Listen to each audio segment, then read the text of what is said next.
Please welcome now to the Imus program, old friend Carl Jeffers. Good morning, Mr. Jeffers.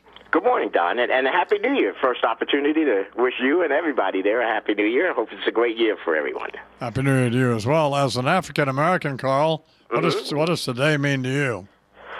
Well, you know, for years, traditionally, Don, I have always tried to set aside some time on Martin Luther King's Day to just replay the video of the "I Have a Dream" speech, and I've always just used that as a moment to reflect. And over the last several years, I've tried to think about what Martin Luther King would be focused on if he were still alive today. And I always think about that in terms of current topical issues every year, and it's kind of inspirational just on a personal basis, just to think about, first of him being alive, and secondly, the idea of what would he be focused on. And I thought about this weekend, the two things that I think Martin Luther King would be most focused on today if he was still alive.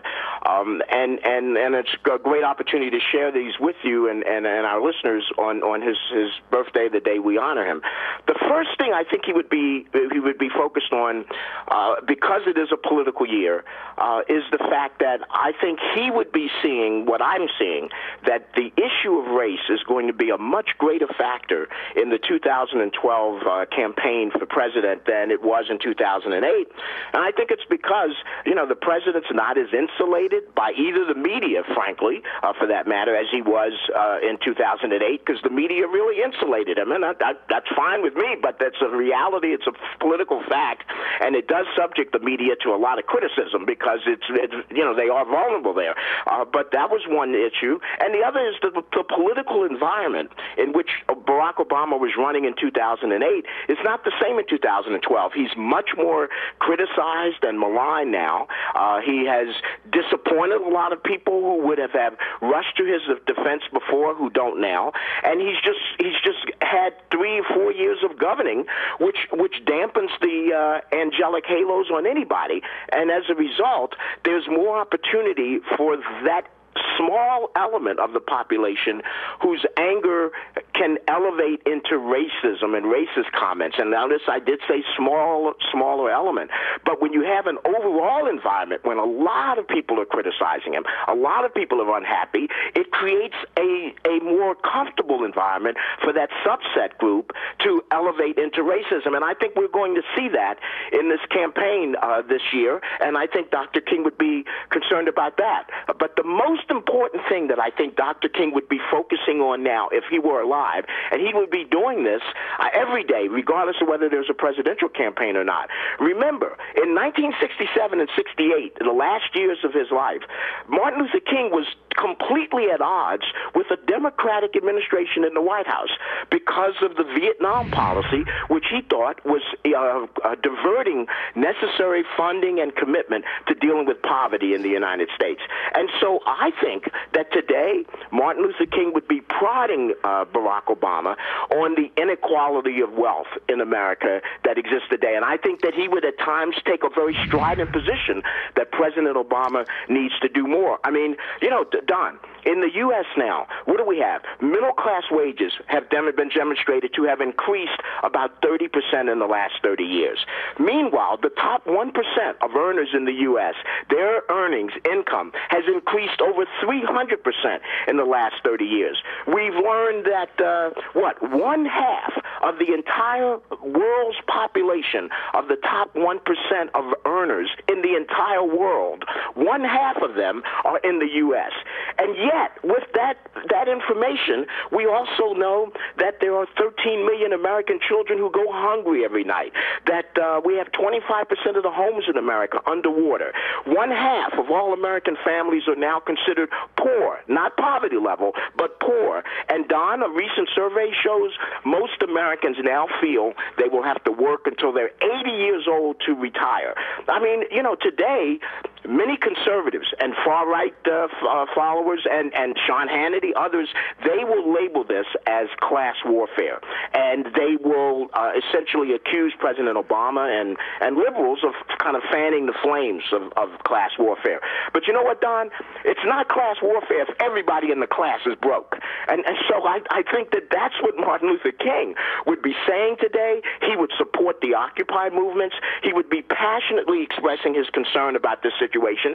And I think he would be disappointed that President Obama, as an African-American president, was not doing more. He had no problems criticizing Lyndon Johnson over Vietnam, a Democratic president who had done more for the African-American community and minorities and inner cities than any president in history, but it wasn't enough for Martin Luther King. So I don't think he would excuse Barack Obama because he was African-American. I think, in fact, he would, as I do, say that if he leaves office and hasn't done more about race than he's done so far, and he may have 4 more years to do that historians will look back and say that he missed an opportunity and will be a disappointing presidency. So that's the kind of passion that I think you would hear from Martin Luther King if he were alive today. And if we focus some attention on these things that Dr. King would focus on today if he were here, I think it could help us to take more from what Dr. King stood for and make our lives and our country a better place going forward with the inspiration of what he meant to us.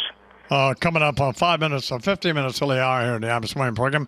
Had Dr. King known back on August 28, 1963, that the country would have a black president, how would that have changed what he said? Well, I mean, to the extent that he would have always wished it, and I think back in 1963, I don't think that there was anyone who thought that there would be a black president in any time soon. But when you think about it, Don, you just said 1963. In 1963, the conversation would have probably been, clearly we'll never have we'll never have an African American president, at least for the next 50 years, and that was pretty much true. I mean, if you were going back to 1963, and so we tend to look further than 50-year periods. I think that Dr. King would have thought that at his time, I believe Dr. King would have more easily than most of us imagined a day when an African American could have been elected president because of the global way in which he thought about the world. I mean, you can't have a man who can stand up there and say, from the hilltops of South Carolina to the fields of Georgia and the Pontificus mountaintops of New Hampshire and talk about America in such lofty phrases, who was not a global thinker who could think further than just the petty issues that we tend to deal with day to day, or the more serious ones, because for him, Vietnam, and it wasn't that he was against the war, he was against a war in general. He was against the fact that we were persecuting this war at the expense of dealing with poverty and issues of our concerns here, in a way, kind of like the Ron Paul message, except that Ron Paul doesn't feel we should be spending government money to help the poor or poverty, so it wouldn't matter if there were no wars going on. He still wouldn't be doing what Martin King would advocate. So I think that of the people in America in 1963, Martin Luther King would have been one of the few of them who could have actually, even then, imagined a day when an African American could be elected president. Of course, and even though we have a black president and a black first lady, in terms of race relations, we still have prominent commentators in this country describing her behavior as uppity, don't we? Yeah, and I think that goes to two issues. One, that goes to my first point. Because we still have that element, I think that they are more emboldened this year than they were in 2008. In 2008, even the most virulent anti-black commentators were a bit muzzled because the media was taking care of that part of the campaign for President Obama, and the environment was such that you just couldn't get away with it then.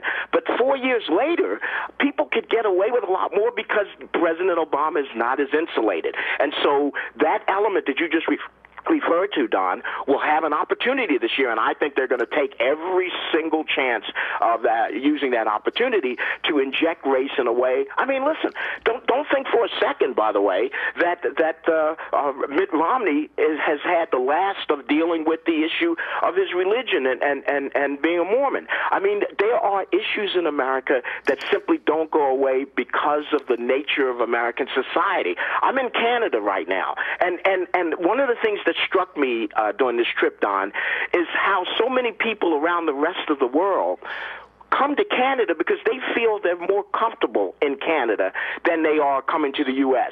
They feel that there's more of a welcoming. And some of it goes beyond 9/11. It goes back before that. There's a sense that in America we have an arrogant, kind of homophobic almost approach, and homophobic in the sense of Americans, not in the sense of united among us, because, the difference between a resident of Boston and California and South Carolina is quite stark. But the rest of the world sees America as very divided by emotional ties to secular issues of race, of class, of religion, that much of the world has really passed. So I think that Barack Obama has that problem. I gotta go, but it's always great to have you on. Well, it's great to join you, Don, and I really appreciate the opportunity. Are you coming back from Canada on Martin Luther King's birthday? Are you coming back from Canada? I'm coming back from Canada. In fact, we're talking about at the end of the month a swing through New York where I might be able to stop in and tease you guys about those jokes you made about throwing people off the roof. And I heard Colin McShane that morning say, well, if we Bernard said we'll throw Carl Jeffers off first, and Colin McShane said Carl will still be talking on the way down. It's 11 minutes out till the hour.